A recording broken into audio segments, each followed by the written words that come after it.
Hello everyone, this is a demo of the CyberSecure software. Let's log on here. We'll pick our CyberSecure dashboard.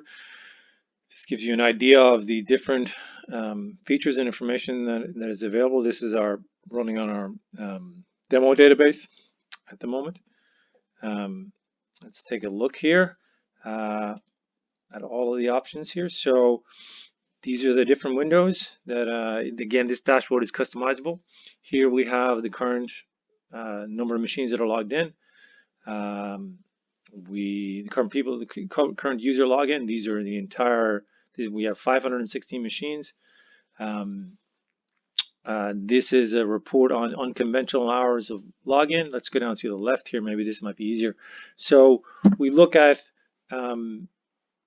the people that are logged in and logged off. We look at login failures. If there are a number of login failures in a row, it's indicative sometimes of a threat attack. We look at parallel user login in terms of if somebody steals a user name and password, they may use that to log into multiple machines. That's something that can be flagged. Unconventional working hours, the software itself has a learning period at the beginning where it learns the hours of operation of each individual user and then flags anything that's outside of that. If you're normal, if a user normally works from 9 to 6 and then you see some activity late at night, 2 a.m., that may be indicative again of a threat attack. We do login failure by service. It's different services that have issues logging in. Again, something that needs to be looked at in terms of threat attacks. We look at file and media activity in terms of removable and mobile devices. If somebody decides to copy some sensitive information onto a USB drive, that's something that we can track. In terms of USB devices, which can be vulnerabilities being connected to your network. USB file activity, if there's files copied to or from USB devices, that can be a source of a threat. First detection is of USB device. If a device has never been connected to your network before, it's something you may want to know about. The current USBs that are connected. For example, we have a report here. I'll go into these reports in detail. Well, let's quickly take a look at this one. So this report is showing you at any particular moment in time or the activity on USB devices. So let's wait for this to load here. So you have some USB tracking on this particular computer name. There's 4 USB devices that were connected. It looks like a Samsung phone, which again may or may not be a threat, but it looks like somebody might have been charging their device. It was inserted at different times. It's an idea of the detail we get down to. We look at the most active users. Again, if a user is particularly active, it may be again indicative of an issue or more active than usual. Most active machines. If a machine has a virus on it, it tends to be flagged here. Multi-machines, user sharing activity. If there's in terms of activity, in terms of file sharing, if it will be flagged here if many machines are accessing one particular server a lot. That again, maybe something that you want to look at. A lot of these reports are very detailed, but we try to present the information in a palatable manner. New sharing session. In terms of file sharing or window sharing, again, that may be indicative of a problem. What user is sharing the most files? What are they? And then we have our sensitive file area in terms of designated sensitive files, if they have been accessed, if they have been shared, if they have been copied to a USB device. Now we move into our software. If there's new software installed, we've new software, Windows updates, new driver change. Again, this information can be easily put into a report or removed from a report. You can take it in or out depending on whether it's something you want to look at or not. New services that are started on the network. If a service has changed, let's get on to processes here. Process property anomalies. We have first detection process window here. Let's take a look at this. This essentially identifies the processes that are started that the network has never seen before. So this process, unlike the new process window, this process window is processes that have been started on machines that haven't been seen before in that particular machine. The first detection process window flags processes that have never been seen in a network before, and again, maybe maybe something to look at in depth. Give you more details on the processes. It's checksum, which we will verify and send to virustotal.com to see if it's malicious. Here, it's been flagged as informational, so it's passed our tests. If it did, even so, you have the option, if you like, if it's something that you know is an issue or you don't want running in a network, you can terminate the process from here, you can suspend it, you can log out the user from the machine, or you can shut down the machine, all from this one window. We have correlating events here too, which are also interesting and important. So these are events that happen around this same time. So as you can see here, we have a suspicious traffic event. Knowing that, that may warrant this particular process to have to be investigated more, or that particular process to be shut down from this window. Going back to our process window here. So process behavior anomaly, suspicious execution. Well, I think we have suspicious traffic here, suspicious command.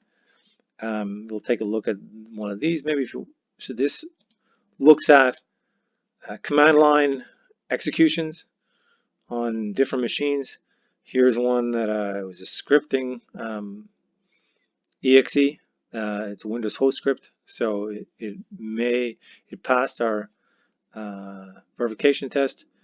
There is 9 correlations around that event. Hardware is changed and removed. Again, looking at these events, there's a cable plug, there's a first attack service that started for the first time. Your IT team can quickly identify this as being a threat or not, based on all of these events that we try to categorize here and put together in a nice, neat window. Again, a first detection driver. These are things that have never been with the first detection reports or windows here.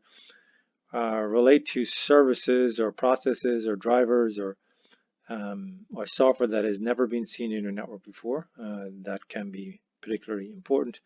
Scheduler tasks. We have a lot of detail here. Again, you can use it or not, up to you and your IT team. We have hardware in terms of what hardware has been changed or removed. New hardware detection, which tells you when you can look at, see if there was new hardware connected to your network and see what kind of hardware it was. Let's take a look at this report. So there's a motherboard that was connected. That may be something of interest. There was 11 motherboards, 1 hard disk that was connected. Again, this gives you an idea of the activity in your network, which also can be particularly useful. High CPU, different reports of in terms of what machines need some extra CPU. Again, this is very detailed information, but can be used at your convenience. So you can see the totals here. In terms of network activity, we have network adapters and adapter IP change. Again, this is in terms of networking, trying to understand what has happened. If there's a network event, this can be particularly useful. In terms of connectivity, we have cable plugged. This can be handy in terms of you can see many cable plugs here. If a user calls you up and says having some issues, you can quite quickly understand here if a cable was unplugged or plugged in. Maybe that was the issue. It helps in troubleshooting network issues. Disconnected wireless activities. Now, in terms of network activity and connecting to your network, we have a report here in terms of These are the IPs that are connected for the first time to your network in terms of remote desktop or through some web browsing activity. Let's take a look here. So all of these IPs have been connecting through an MSN news exe. They seem to, the checksum is here. They seem to have passed. Again, they're informational, some correlating events. But again, you get the idea of the level of information that you have access to here. All of this. And then in terms of special web activity, in terms of social networking, so these are activities related to particular sites that may be of interest. Who's been accessing Facebook? For example, you can look at particular users at particular times and try to understand who is your highest Facebook user and how much time they've been using on it. So here's an example. So looks like user 1176. Again, this is a demo database, but you can identify who's been in the last 6 hours. They've spent over 2 hours on Facebook. This information can be, handy in terms of workplace performance. We have a YouTube window here, again with similar information on these different sites. You can look at the activity in terms of YouTube activity. We have a person here that spent over 3 hours of the last 6 hours watching YouTube. That again may be something you want to take a look at. And we have different sites here: Twitter, Google, LinkedIn, cloud-to-cloud point networking in terms of Dropbox. Again, this is in terms of looking to see if information is leaving your company without your permission. Web access in terms of email. This may be normal within your organization or not. You may use Gmail for your business email or not. Again, this is information that you can determine whether it's something you want to act on or not. It gives you the highest Gmail users. User 631 here as you've been using Gmail. And then just some general security issue in terms of antivirus issues. For example, let's take a look here. Gives you an idea of which antivirus software may need updating, missing it, or it's missing some security updates. Here's some. So we monitor endpoint security software. So we monitor other software components in your network or other security components in your network to make sure they need to be updated. Let's go into reports here. So here are a number of reports. Again, let's look at we have a lot of information here that again you can use or not use based on what's important in your network. Let's look at our hardware here. So this is essentially an inventory of your entire network. So let's take a look at the computers. Let's look at, for example, ones that have low RAM installed. Let's take a look here. List of all logical disks. You can list all your laptops. Let's try to run this. Actually, let me bring down general. Let's look at general hardware memory. So here is a layout of all the memory that's been used in your network, all the RAM memory, what types of RAM you're using. Let's look at the motherboards and hardware changed, removed. This can be particularly useful if you're trying to assess whether a software package in your network, if all of the machines in your network meet the minimum requirements. You can use these reports to understand exactly what machines pass the minimum requirements in terms of software installed. Let's look at process info. So let's look. So this is an analysis of all the processes that are running in your network at any particular time. It's a large report, so I'll give it a second. This can be helpful in understanding which processes are hogging the most CPU. We have 5,000 different processes here listed here, and it tells you the current process consumption on the machine they're running on. Again, that can be useful. We have user information, login failures, remote login success. We can generate reports on all these different things. We have web activity in terms of what sites are being accessed. So, for example, let's take a look here. Facebook and the particular Facebook page that was accessed by user 2130. Again, all of this information you can use or not use based on your needs. Some social site activity. Again, these reports are very, very detailed. USB detection, and they can be generated on a last 12 hours, 24 hours, last week, this month, last month. Our process information, first detection of processes. These are the processes that are being detected for the first time. Some have been analyzed as suspicious, which you may want to look at in more detail. Let's actually look at our malicious process window. You can go to the reports from this window here,